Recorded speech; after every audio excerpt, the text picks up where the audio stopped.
창세기 12장 10절에서 20절 한 절씩 교독하도록 하겠습니다. 그 땅에 기근이 들었으므로 아브라함이 애굽에 거류하려고 그리로 내려갔으니 이는 그 땅에 기근이 심하였습니다.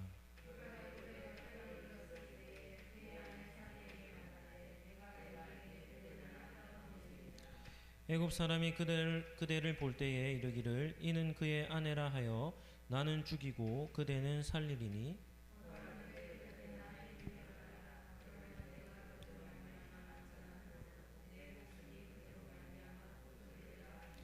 아브라함이 애굽에 이르렀을 때에 애굽 사람들이 그 여인이 심히 아리따움을 보았고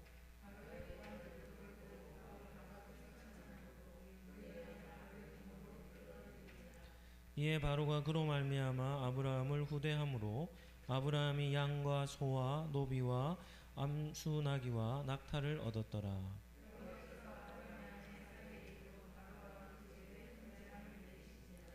바로가 아브라함을 불러 이르되 네가 어찌하여 나에게 이렇게 행하였느냐?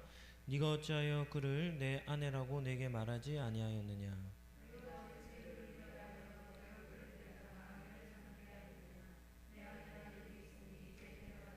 같이 읽겠습니다. 바로가 사람들에게 그의 일을 명하매 그들이 그와 함께 그의 아내와 그의 모든 소유를 보내었더라. 아멘. 오늘은 창세기 31번째 시간입니다. 창세기 12장 말씀을 가지고 애굽에서 생긴 일이라는 제목으로 말씀을 잠시 나누도록 하겠습니다. 한번 따라하겠습니다. 푸르름을 간직한 성도는 주의 도우심을 입습니다. 우리가 지난 시간에 아브라함의 삶의 여정을 통해서 성도의 가장 이상적인 삶의 모습이 어떠한지를 살펴보았습니다. 그것은 바로 하나님은 아브라함에게 갈 곳을 명령하시고 아브라함은 하나님의 명령에 순종하는 겁니다. 하나님은 아브라함을 약속의 땅으로 들이시고 아브라함은 그곳에서 장막을 칠 때마다 예배를 드리는 겁니다. 하나님의 말씀과 이런 영적인 원리를 우리 신앙생활에 적용해 본다면 우리가 머물러 있는 이곳이 하나님께서 우리에게 명령하신 장소요, 우리에게 약속하신 그런 약속의 땅인 것입니다. 그러하기 때문에 우리는 이곳에서 아브라함과 같이 무엇을 해야 합니까? 하나님께 예배하는 삶을 살아야 하는 것이죠. 우리가 머물러 있는 곳에 하나님의 뜻이 있고 하나님의 약속이 있고 하나님의 말씀과 명령하심이 있음을 믿고 우리가 머물러 있는 이곳에서 하나님을 예배하는 삶, 이것이 바로 아브라함의 삶의 여정에서 볼 수 있는 성도로서의 가장 이상적인 삶인 겁니다. 하나님은 아브라함을 약속에 있는 땅으로 부르시고 아브라함은 그곳에서 하나님을 예배하며 삶을 살아가는 것이죠. 그런데 이와는 정반대로 신앙생활하는 경우가 있습니다. 자신이 머물러 있는 곳에서 하나님의 뜻을 발견하지 못할 뿐만이 아니라 그곳에서 진실한 예배의 삶이 없는 겁니다. 원망과 불평을 일삼는 것. 교회 공동체에 소속되어 있어서 지속적으로 불협화음을 만드는 것은 교회와 성도와의 불협화음이 아니라 하나님과의 불협화음을 만든다는 사실을 우리는 기억해야 합니다. 우리의 인생의 걸음은 누가 인도하십니까? 세상 사람들은 인생의 길을 자기가 결정합니다. 자기가 결정하고 자기가 인생의 주관자가 되어서 모든 것을 결정하며 살아가죠. 그런데 성도의 인생은 어떻습니까? 인생길을 하나님께 맡기는 겁니다. 그래서 하나님의 결정하심에 따라 순종하며 나아가는 것이죠. 그래서 때때로 성도들은 수동적인 삶의 형태를 띌 때가 있습니다. 왜냐하면 우리가 주도성을 가지고 삶을 살아가는 것이 아니라 하나님이 이끄시는 대로 우리가 수동적으로 끌려 삶을 살아가는 것이죠. 이것이 바로 아브라함의 삶이었던 겁니다. 아브라함의 삶의 여정을 두 키워드로 이렇게 정리한다면 하나는 순종이고 다른 하나는 예배입니다.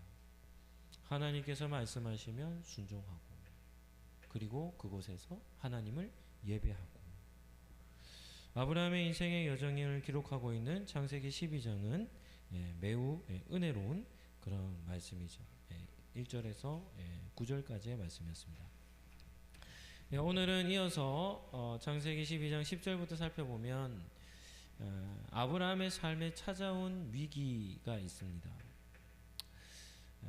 어느 누구에게든지 인생에는 위기가 찾아옵니다.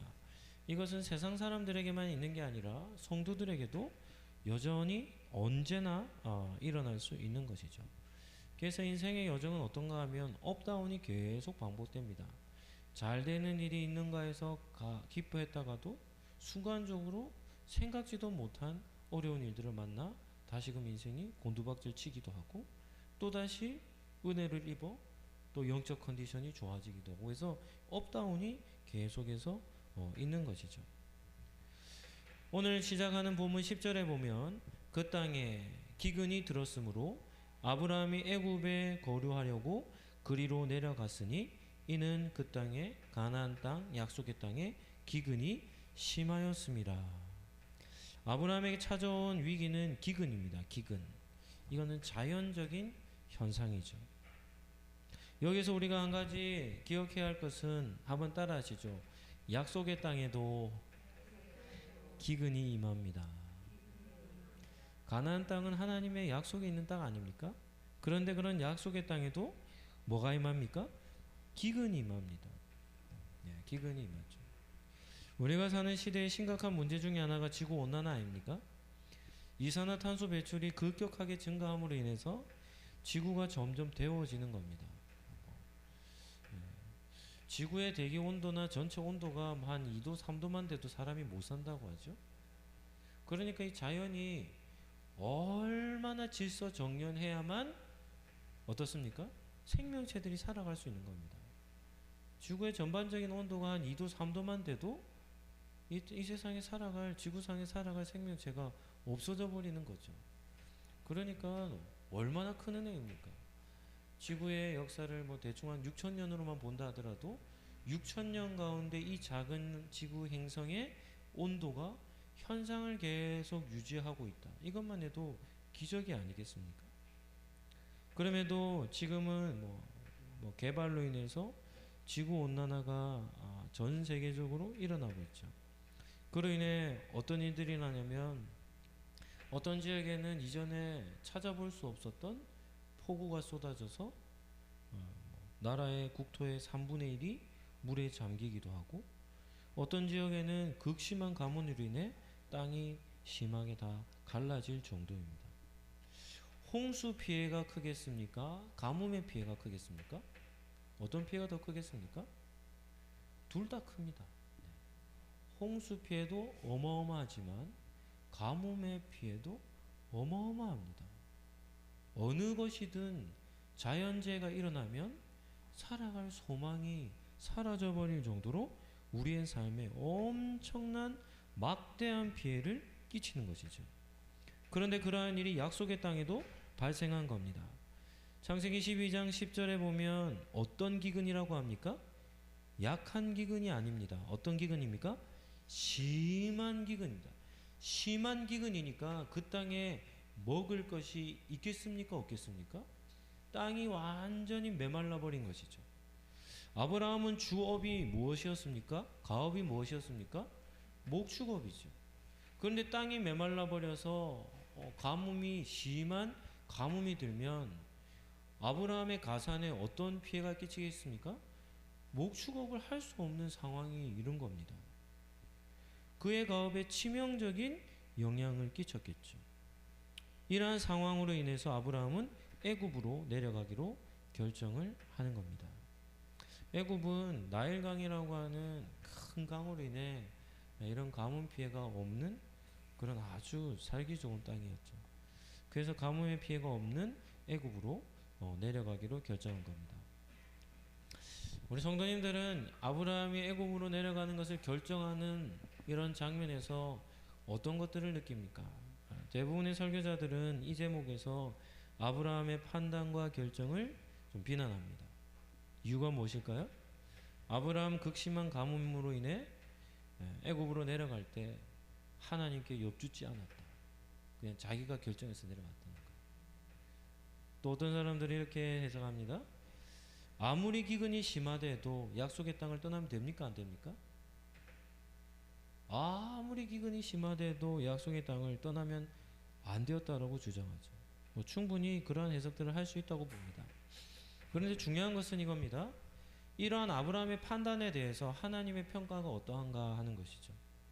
오늘 본문에는 아무리 찾아봐도 하나님께서 아브라함이 애굽으로 내려가기를 결정한 것에 대해서 침묵하고 계심을 볼 수 있습니다.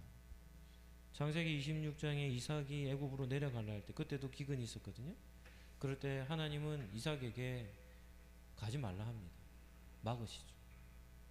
혹은 이러한 아브라함의 결정에 대해서 하나님께서 심하게 책망을 하셨다든지 하면 아브라함의 결정이 잘 못된 것으로 이해할 수 있지만 오늘 본문에는 그러한 내용이 나오지 않는 것이죠. 저는 개인적으로 충분히 그러한 결정을 내릴 수 있었을 것이라 이렇게 생각이 됩니다. 그리고 아브라함의 출애굽 행은 애굽으로 이민 가고자 한 것이 아니라 가뭄을 피하고자, 다시 말하면 잠깐 머문 뒤 다시 약속의 땅으로 돌아오고자 했던 것이죠. 하지만 애굽으로 내려가는 결정도 쉬운 결정이 아니었음을 우리는 본문을 통해 보게 됩니다. 11절에서 13절 한번 볼까요? 제가 한번 읽어드릴게요. 그가 애굽에 가까이 이르렀을 때에 그의 아내 사레에게 말합니다. 내가 알기에 그대는 아리따운 여인이라. 애굽 사람이 그대를 볼 때에 이르기를 이는 그의 아내라 하여 나는 죽이고 그대는 살리리니 원하건대 그대는 나의 누이라 하라. 그러면 내가 그대로 말미암아 안전하고 내 목숨이 그대로 말미암아 보존되리라 하니라. 아브라함이 직면한 현실은 어떠합니까? 가나안 땅에 있으면 심한 기근으로 인해 살아갈 수 있는 그런 소망이 보이지 않고 애굽으로 내려가려면 어떤 결단을 해야 됩니까? 자기 목숨을 건 결단을 해야 되죠. 아브라함 애굽으로 들어갈 때 생명의 위협을 느꼈습니다. 이유는 자신의 아내가 너무 예뻤기 때문에 미인을 가진 남편들의 고충이죠. 아브라함의 생각에는 애굽 사람들이 자신의 아내를 빼앗아 갈 가능성이 매우 컸죠. 자기를 어떻게 하고요? 자기를 죽여버리고 아브라함의 아내라면 남편을 죽이고 아내를 빼앗아 갈 가능성이 컸기 때문에 아브라함이 자신의 아내를 누이라 하자 이렇게 얘기를 하고 있는 겁니다. 이 아브라함 시대에 이 나그네로 살아가는 삶이 얼마나 위험한 삶인지를 볼 수 있죠. 네. 타국으로 들어갈 때는 위험천만한 일들이 발생할 수 있는 겁니다. 네. 그러하기 때문에 아브라함이 하나님의 명령에 순종해서 자신의 고향과 친척과 아버지 집을 떠나 하나님께서 지시하시는 땅으로 가고자 모든 소유를 이끌고 순종하는 것은 쉬운 결단이었겠습니까? 어려운 결단이었겠습니까? 쉽지 않은 결단입니다. 믿음이 없이는 행할 수 없는 결단이죠. 아브라함에게 있어서 애굽으로 이주는 너무 쉽고 편안하고 안락하고 풍족한 땅으로 가는 것이 아니라 자신의 목숨을 내어놓는 결단을 하며 그 땅으로 향한 것입니다. 아브라함은 애굽으로 들어가기 전에 자신의 아내 사레와 한 가지 약속을 하죠. 지금부터 타국 땅에 우리가 들어갈 때마다 사레를 아내라 하지 않고 누이라 하기로 정한 것입니다. 이 본문에서도 많은 설교자들이 아브라함을 비난합니다. 어떻게 비난하냐면 아브라함은 자신의 아내조차 지키지 못했던 졸장부 중에 졸장부다 이렇게 해석을 하는 겁니다. 단지 자기 목숨을 구하고자 아내를 누이로 속였다는 것이죠. 그리고 자신의 아내를 타인에게 내어주며 자기 목숨만을 구제하려고 했다. 이렇게 해석을 하는 겁니다. 창세기에는 타국에 들어갈 때마다 아내를 누이라고 칭하는 사건이 3번 나옵니다. 아브라함과 관련해서 12장과 20장, 그리고 이삭과 관련해서 26장에 나오죠. 창세기에는 이렇게 세 번이나 자신의 아내를 누이라고 이렇게 속이는 일들이 나옵니다. 창세기 26장에 이삭과도 관련했을 때 이삭도 아브라함과 똑같이 그 땅에 기근이 임했을 때 타국으로 갈 때 자신의 아내 리브가를 누이라고 하죠. 그러니까 이삭을 볼 때도 뭐라고 하냐면 자기 아버지를 똑 닮은 자기 아내 하나 지키지 못하는 무능한 남편이라 이렇게 해석을 하는 경우가 많이 있습니다. 그러나 이러한 평가는 좀 주의를 해야 합니다. 두 가지 이유 때문입니다. 첫 번째는 무엇인가 하면 아내들의 동의입니다. 아내들의 동의. 이러한 남편의 결정에 아내 사레와 리브가는 어떻게 하냐면 동의합니다. 이 동의한다는 말이 무슨 뜻이겠습니까? 남편의 근심과 염려가 단지 자기 목숨 하나 살고자 한 것이 아니었음을 뜻하는 것이죠. 아브라함과 이삭이 느꼈던 생명의 위협은 과한 염려이겠습니까? 아니면 충분히 일어날 수 있는 가능성이 있는 일이겠습니까? 아내들이 보기에도 얼마든지 그러한 일이 일어날 수 있는 그런 시대에 이들이 살았던 것이죠. 두 번째는 하나님의 침묵입니다. 이러한 판단에 있어서 역시 하나님은 침묵하고 계시죠. 만약 아브라함의 판단이 잘못되었다면 하나님께서 그를 심하게 책망하지 아니하셨겠습니까? 하나님의 입장에서 사레는 아브라함만큼 중요한 사람이었기 때문입니다. 또한 남편을 죽이고 아내를 빼앗아가는 일은 애굽뿐만이 아니라 그랄 땅 블레셋 땅에서도 충분히 일어날 수 있는 가능성이 있는 겁니다. 그러니까 어느 나라를 들어가든 나그네의 신분으로 그 나라를 들어가는 것 자체가 아주 큰 위험이 있었다는 것을 우리는 볼 수 있는 것이죠. 그렇다면 실제로 애굽 땅에 들어갔을 때 아브라함이 가족을 이끌고 들어갔을 때 어떤 일이 발생합니까? 14절 15절을 보실까요? 아브라함이 애굽에 이르렀을 때에 애굽 사람들이 그 여인이 얼마나 아름다웠던지 심히 아름다움을 보았고 바로의 고관들도 그를 보고 바로 앞에서 칭찬함으로 사레를 바로의 궁으로 이끌어 들였다라고 나오죠. 아브라함의 가족이 애굽 땅에 들어가자마자 애굽 땅이 난리가 난 겁니다. 이유가 무엇일까요? 아브라함의 아내인 사레가 너무 예쁜 겁니다. 그래서 지금 들어온 저 나그네의 집에 여인이 미스 코리아래 막 이렇게 얘기하는 거죠. 뭐 이 본문을 그렇게도 해석하는 사람들이 있더라고요. 애굽은 아프리카 지역의 북부 지역이잖아요. 그러니까 아마 이집트 사람들은 흑인이었지 않았을까. 그리고 아브라함과 사레는 동양인 같은 피부를 가진 사람들이었으니까 그런 흑인들의 눈에 충분히 아름다워 보였을 수도 있었을 것이 아닌가 이렇게 해석을 하는 사람들도 있습니다. 여하튼 그 지역의 애굽 사람들에게서 소동이 일어난 겁니다. 그런데 이 소동이 얼마나 컸든지 소문이 확산되는데 어디까지 가냐면 바로의 왕궁에까지 들리고 바로 왕궁의 신하들의 귀에까지 들리고 바로 왕궁의 신하들이 바로에게까지 얘기하는데 우리 땅에 들어온 한 나그네 그의 장막에 머문 아내가 왕이여 너무 예쁘답니다 이래 들어간 거예요. 그랬더니 바로 왕이 어떻게 합니까? 사레를 데리고 가버린 겁니다. 아브라함의 염려가 과한 것이었습니까? 사실이었습니까? 사실이죠. 이것이 그 당시 사회에서 흔히 일어났던 일이었음을 알 수 있죠.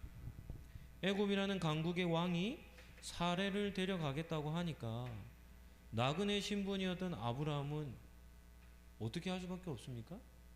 빼앗길 수밖에 없는 겁니다. 빼앗길 수밖에 없죠. 그런데 바로가 사레만 데려가지 않고 바로가 뭐까지 하는지 아십니까? 사레를 데려간 사레를 아브라함에게 하는 겁니다. 오늘 본문에 보면 양과 소와 노비와 암수, 나귀와 낙타까지. 선물을 조금 했습니까? 많이 했습니까? 엄청나게 후하게 보상을 한 겁니다. 이 무슨 뜻일까요?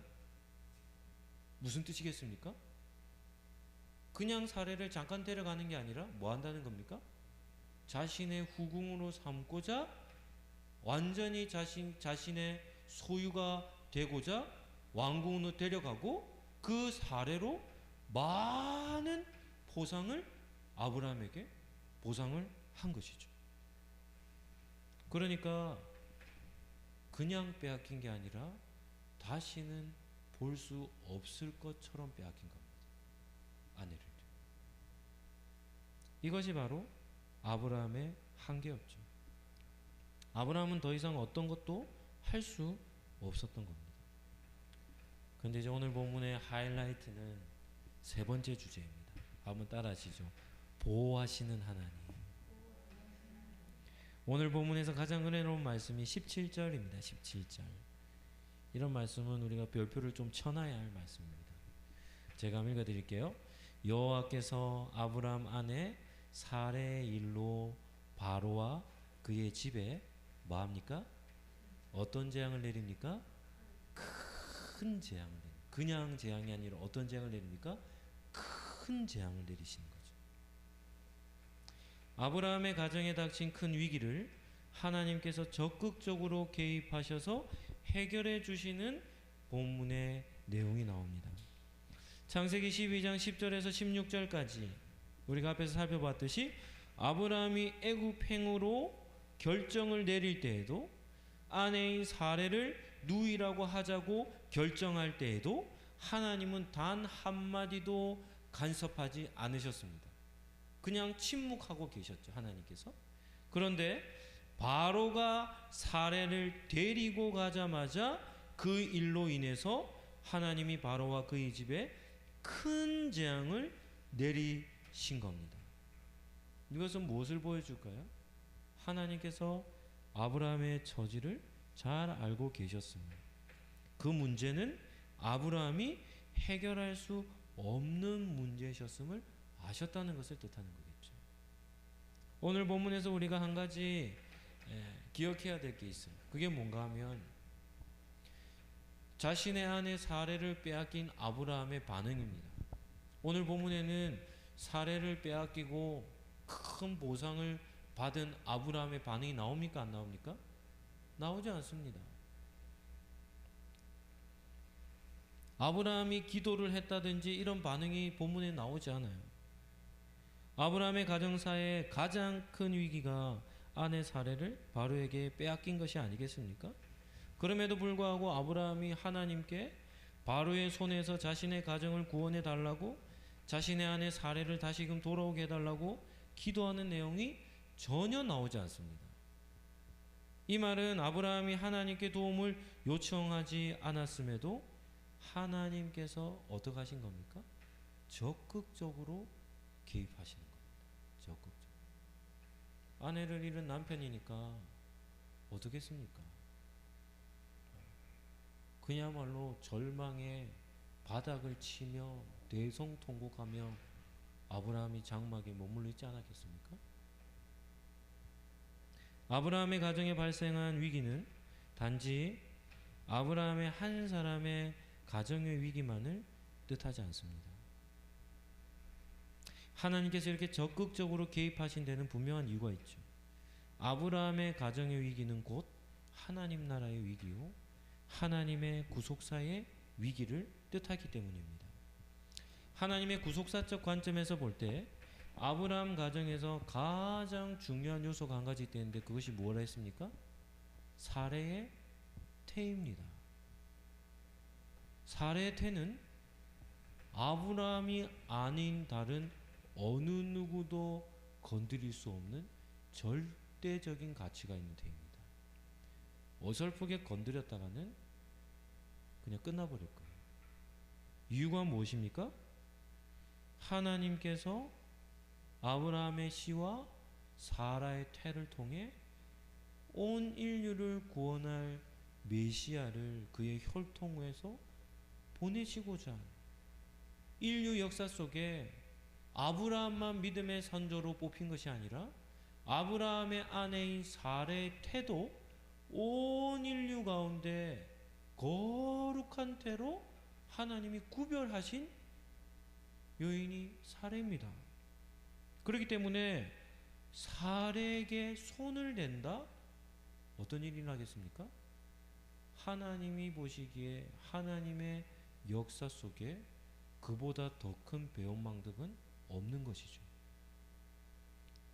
따라서 아브라함의 강구가 없었음에도 불구하고 하나님께서 직접 개입하셔서 사레의 태를 보호해 주신 것입니다. 오늘 18절 19절 말씀을 한번 볼까요? 바로가 아브라함을 불러서 말합니다. 네가 어찌하여 나에게 이렇게 행하였느냐? 네가 어찌하여 그를 내 아내라고 내게 말하지 아니하였느냐? 네가 어찌 그를 누이라 하여 내가 그를 데려다가 아내를 삼게 하였느냐? 내 아내가 여기 있으니 이제 데려가라. 하나님께서 바로와 그의 집에 어떤 재앙을 내리셨는지는 알지 못하지만 어쨌든 큰 재앙을 내리셨다니까.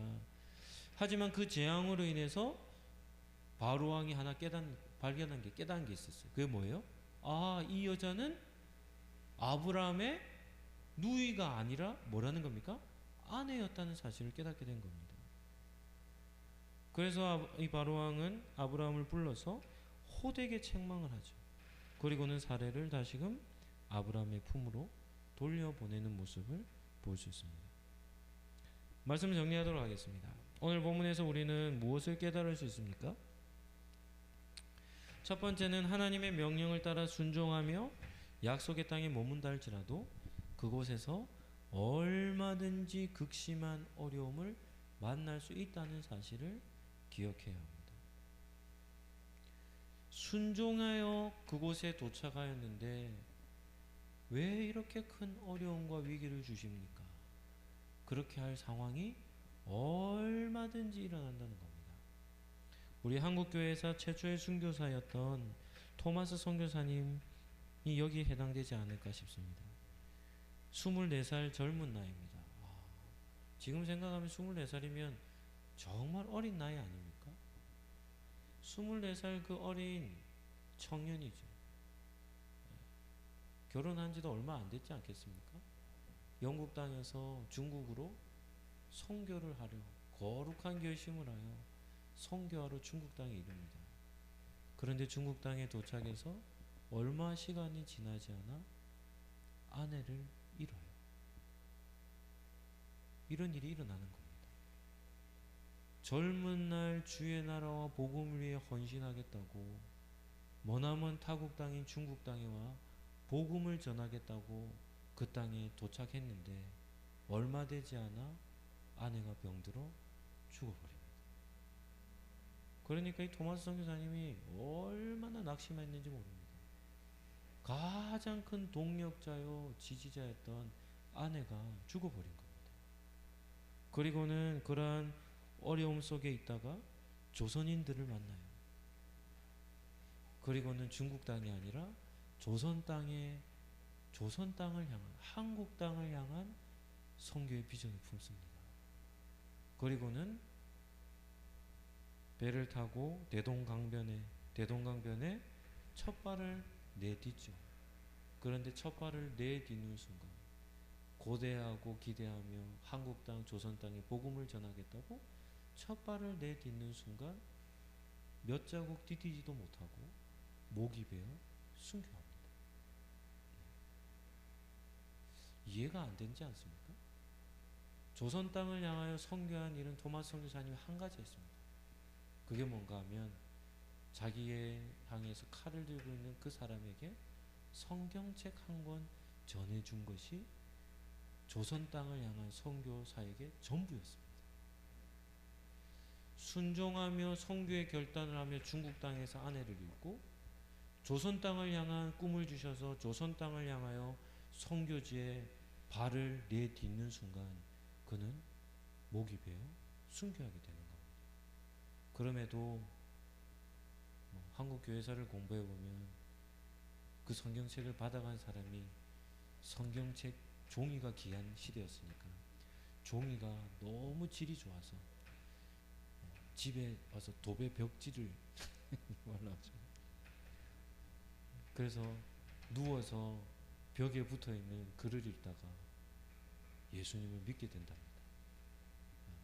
그리고는 그로 인해 조선 땅에 복음이 전해지기 시작하는 거죠.